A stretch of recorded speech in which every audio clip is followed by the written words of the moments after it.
eza ya moto moko eza ya biso nyonso oyo tozali toza lelo oyo na opako ya lobi mbongo toakosa bino te bana ya mboka tokobima libanda même soki kobima bozobanga ya balobi ke bakobeta bino masasi bakokata bino maboko mais moto na moto epai ye avandi na quartier na ye amanifeste kaka na kisasa te partout dans la République parce que monani buzoba oyo balingi babebisa mboka na biso emonani mboke kuna barwande bazwi boyoki barebile elingi kuna Tshisekedi ateki mboka sikoyo aye po alongola somi oyo ezwaki ye na 2018 abebisi mboka kobebisa makasi mais nzambe alalaka te abimisi ye na pwasa yango wana moto abanga te tokobima soki olobi ke yo kobima te na quartier epai yo ozali manifeste wana eloko nalingai kolobisa bino yango wana merci mingi. En tant que nation, en tant qu'État, en tant que citoyen, comme tout État ou toute nation qui se développe, il y a un socle en dessous duquel je pense nous ne pouvons pas accepter de descendre. Toutes les nations qui se développent ont une limite en dessous de laquelle on ne peut pas descendre. Nous ne sommes pas déconnectés de ces peuples. Nous appartenons à ces peuples. Nous sentons ces peuples. Nos militants, nos sympathisants, nos cadres font partie de ces peuples. Donc nous savons que le peuple congolais n'est pas d'accord que sa souveraineté soit parfaite. Abonnez-vous massivement à Gombo News.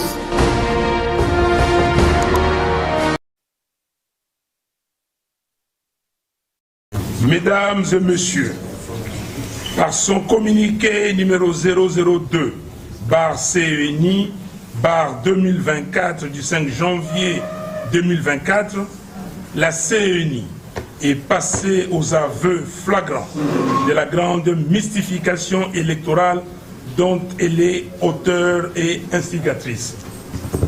L'annulation des élections législatives nationales et provinciales dans 2 circonscriptions électorales et l'invalidation des 82 lampistes de la tricherie est une fuite en avant de Denis Kadima et de ses complices pour se soustraire de ce qui engage leurs responsabilités personnelles dans les chaos et les désordres électoraux que notre pays déplore à ce jour.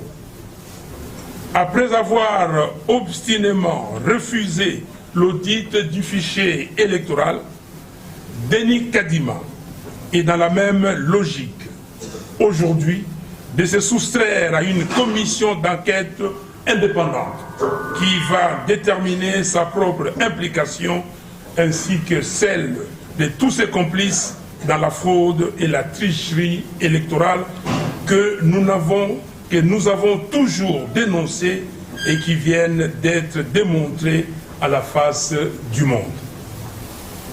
La simple analyse de la liste des 82 sacrifiés démontre que la fraude s'est disséminée sur toute l'étendue du territoire national.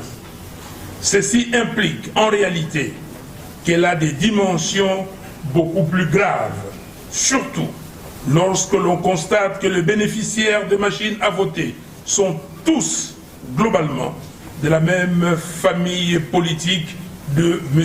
Tshisekedi et ont les statuts étatiques, ministres, sénateurs, gouverneurs, députés, bourgmestres, etc., etc. Par quelle magie, dans une élection combinée, avec un seul bulletin de vote, la CENI peut nous expliquer que seules les législatives ont été corrompues et pas la présidentielle. Ceci atteste la complicité entre la famille politique de M. Félix Tshisekedi, les organes de l'État et la CENI. Raison pour laquelle la CENI est toujours dans l'incapacité de répondre à des questions aussi fondamentales que le nombre de bureaux de vote qui ont effectivement ouvert, le nombre de machines à voter réellement déployées, le nombre de bulletins de vote imprimés et aussi le nombre de machines à voter qui ont été mises à la disposition de la famille politique de Félix Tshisekedi pour orchestrer la fraude que nous décrions. Par ailleurs, cette situation démontre de manière irréfutable que la CENI, à tous les niveaux, est non seulement actrice de la tricherie qui a eu lieu, mais plutôt instigatrice. La CENI de M. Kadima a prêté main forte à la tricherie dès lors que le monopole de la détention des machines à voter relevait exclusivement de sa responsabilité.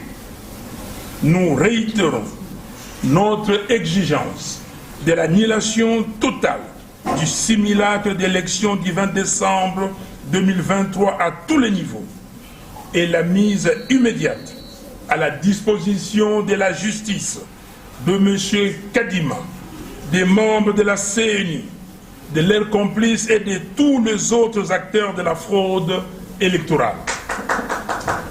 Par ailleurs, nous appelons à tous nos compatriotes, y compris les 82 lampistes déjà cités, de dénoncer la chaîne de distribution des machines à voter et tous les acteurs de cette entreprise criminelle ayant contribué à voler au peuple congolais ses voix et l'expression de sa souveraineté.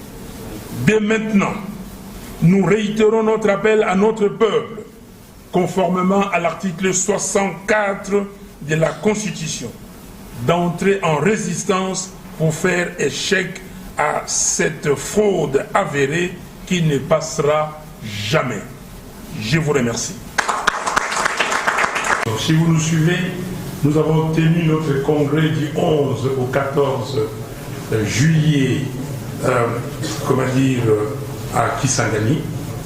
Et lors de ces congrès, nous avons pris 30 résolutions.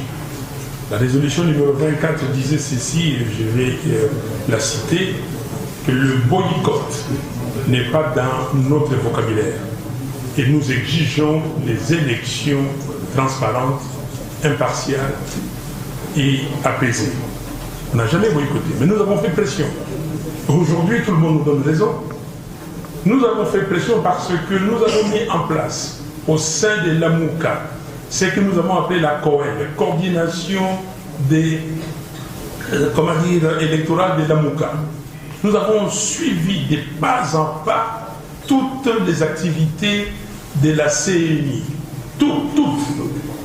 Et nous avons compris que la CENI était en train d'organiser un simulacre, une parodie d'élection. Et nous l'avons dit. Et nous avons signé avec les autres candidats de l'époque des déclarations 5 en disant que nous n'accepterons jamais une parodie d'élection. Il fallait faire une pression, il fallait qu'il y ait quelqu'un ou un groupe qui fasse pression. Nous avons fait pression en disant à la CENI s'il n'y a pas d'audit du fichier électoral. Parce que c'est la chose la plus importante. Rappelez-vous qu'en 2018, on revendiquait deux choses. La première, c'était les 10 millions de fictifs qui étaient dans le fichier électoral et puis la machine à voter qui était prohibée par l'article 237 ter de la loi électorale. Donc, cette fois-ci, c'est la même chose. Et il y a eu des gens qui ne devaient pas être dans les fichiers, mais qui s'y sont trouvés. Donc, il fallait le faire.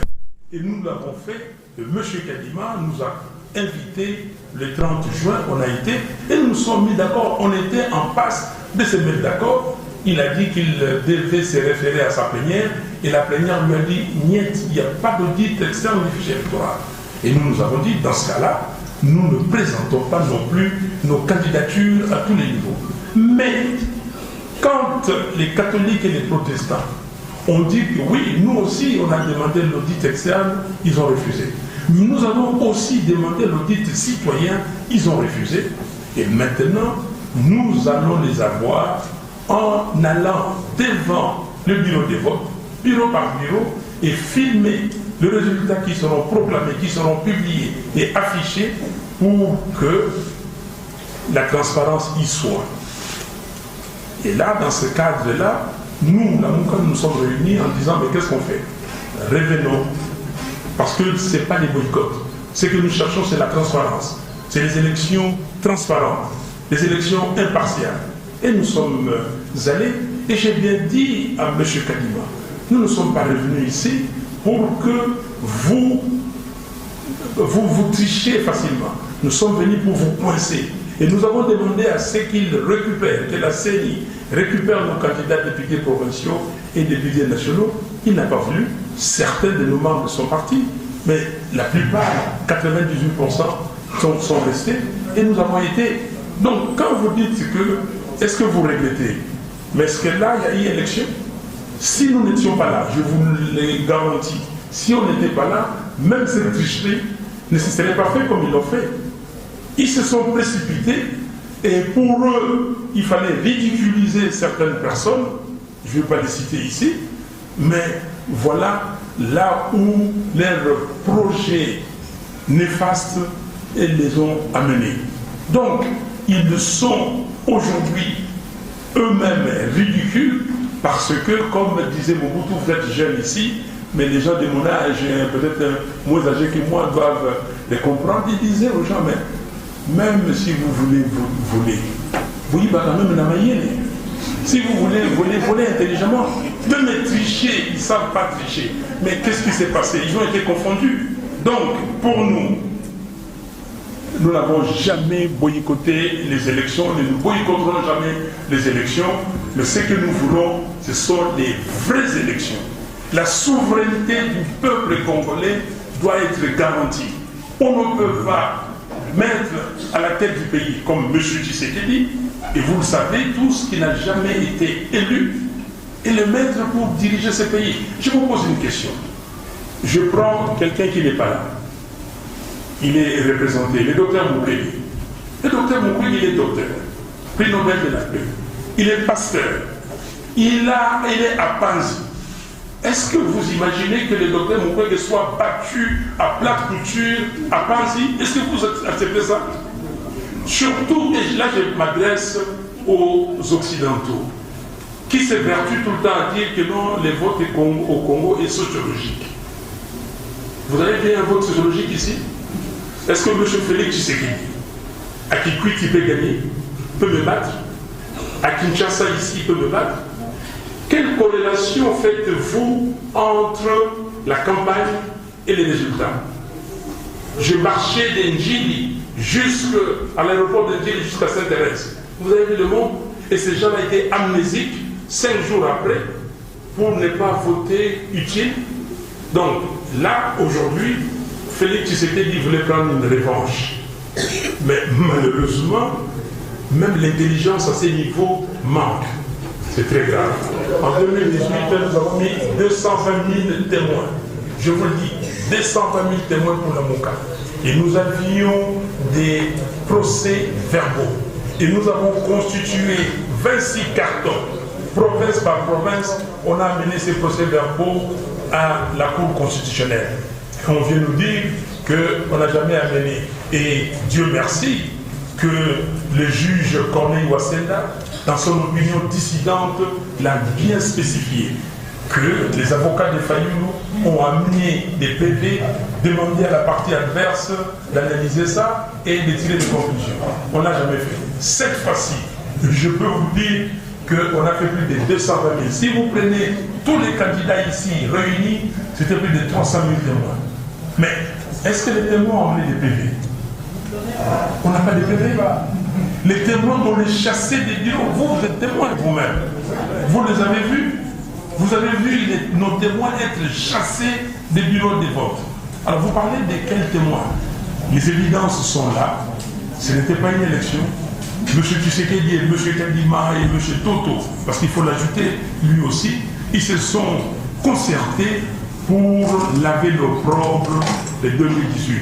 Malheureusement, l'opprobre continue à les poursuivre. Nous demandons l'annulation pure et simple de ces simulacres d'élection. Et donc, nous demandons à la SADC, c'est notre organisation sous-régionale, à l'Union africaine et à tous les sages africains et d'ailleurs, comme on dit à Lingala, donc de venir ici, de nous mettre autour d'une table pour discuter. Et nous avons discuté. Il n'y a pas de secret, il n'y a pas, à tourner en rond. En 2016, vous avez vu qu'on n'arrivait pas à trouver des solutions. Le président Denis Sassou Nguesso et le président Eduardo dos Santos de l'époque pour l'Angola avaient demandé à nos évêques de traverser à Brazza, et les évêques sont revenus. Nous avons tenu le dialogue de la Cinco qui a produit l'accord de la Saint-Sylvestre. Aujourd'hui, nous ne pouvons pas échapper. Félix Tshisekedi ne peut pas continuer à se conduire comme quelqu'un qui n'a pas de loi, qui n'est pas encadré. Il y a des limites. Ces pays, il y a des limites. La loi, c'est la limite. M. Kadima a systématiquement violé la loi électorale.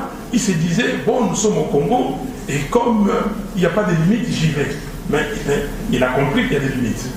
Il a compris que la population, c'est la limite. La loi, c'est la limite. Et nous revenons ici, encore une fois de plus, que vous, des juristes, quand vous allez devant les tribunaux, on juge de la forme et du fond. La forme ici, c'est la loi systématiquement violée. Et le fond, maintenant, on vient de comprendre qu'il n'y a rien. Donc, nous attendons que les sages africains, en 2018, ils avaient dit qu'ils allaient venir. Ils ne sont pas venus. Aujourd'hui, si ces sages-là ne viennent pas, nous demandons aux sages congolais de se mettre dans la danse. Quand nous faisons des manifestations et qu'on nous dit, l'hôtel de ville ne dit rien, il dit que je paie acte. Vous voyez les gens dans les rues de Kinshasa et même ailleurs. Ici, le peuple congolais a son concept, sa conception de la vie.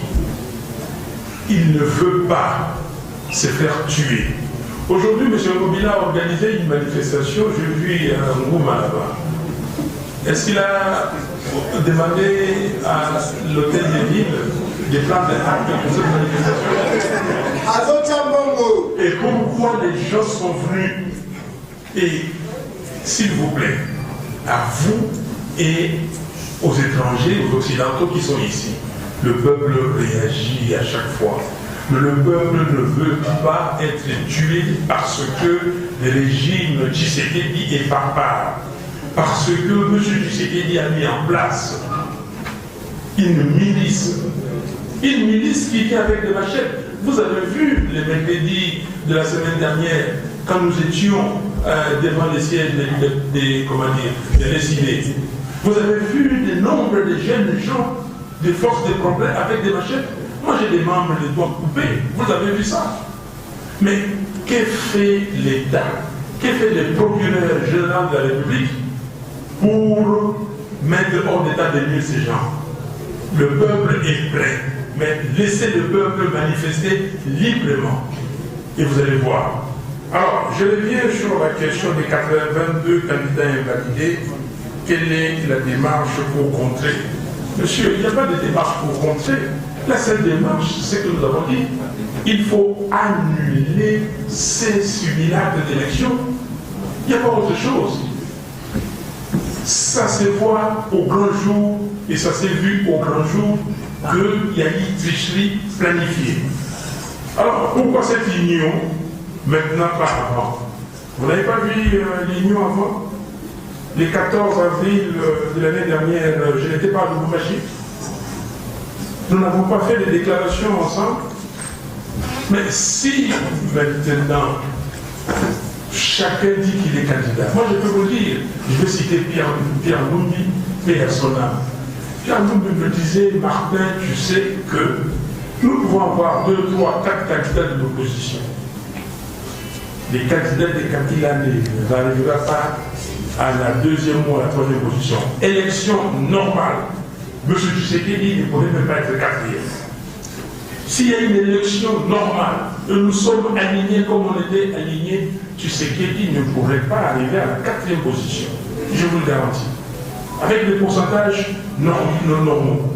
Donc ici, il ne s'agit pas on ne s'est pas entendu aujourd'hui, c'est notre pays qu'il y a des problèmes.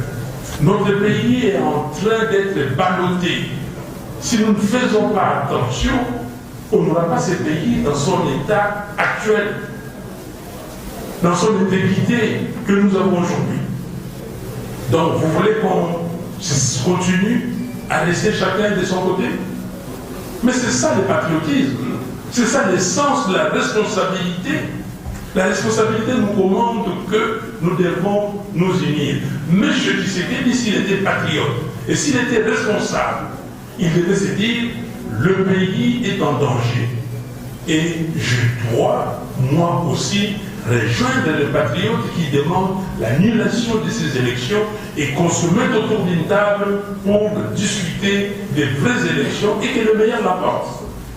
Ngobila, comme président de la République de ce titre, a envoyé les gens pour manifester à Goma.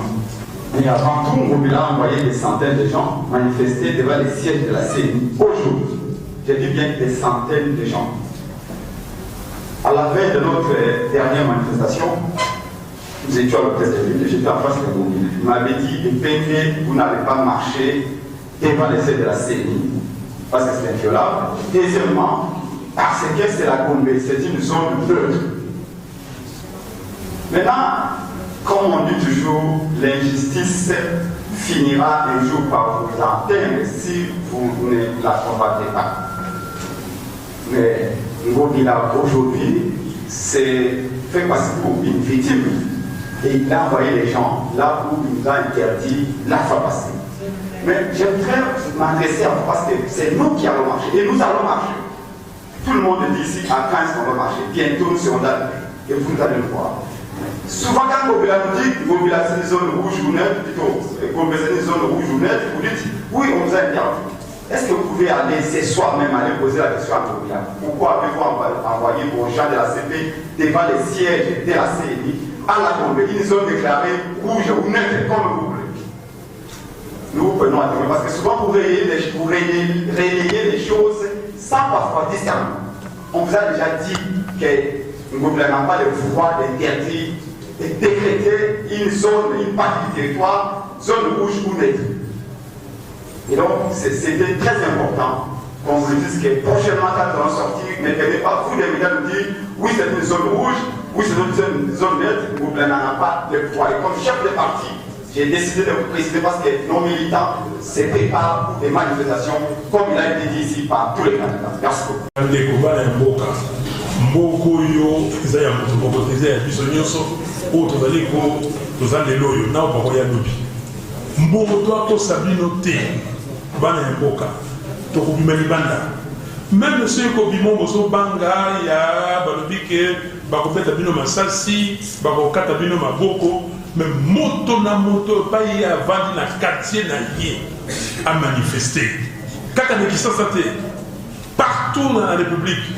Parce que mon ami Bouzoba Oyo Balingi Babebisa Mboka na biso et mon ami Mboke kuna baronde bazu boyoki balebile bini kuna Tshisekedi ateki Mboka sikoyo aye po alongola so nyoyo ezwaki ye na 2018 abebisi Mboka kobebisa makasi mais nzambe alala kate abimisi na poisa yango wana moto abanga te tokobima soki olobi ke yo kobima te na quartier epai yo ozali manifester wana eloko nalingai kolobisa bino yango wana merci mingi. En tant que nation, en tant qu'État, en tant que citoyen, comme tout État ou toute nation qui se développe, il y a un socle en dessous duquel je pense nous ne pouvons pas accepter de descendre. Toutes les nations qui se développent ont une limite en dessous de laquelle on ne peut pas descendre. Nous ne sommes pas déconnectés de ces peuples. Nous appartenons à ces peuples. Nous sentons ces peuples. Nos militants, nos sympathisants, nos cadres font partie de ces peuples. Donc nous savons que les peuples n'est pas d'accord que sa souveraineté soit parfaite. Soki botaki barchive na bino pour comprendre que tobandaki kodénoncer makambo oyo depuis le premier jour. Tobandaki kolobaki fraude ezali kose préparer. Ezali te toza koloba mpona plaisir parce que chaque fois tobandaki koprésenter eloko Dans notre modèle d'éléments de preuve, vous avez pour la fraude des alliés pour se préparer. Fraude au monde le 20 décembre. Les alliés consécration, il y a fraude à préparer qui depuis le colo, on va constituer qui bureau voilà. Emmanuel.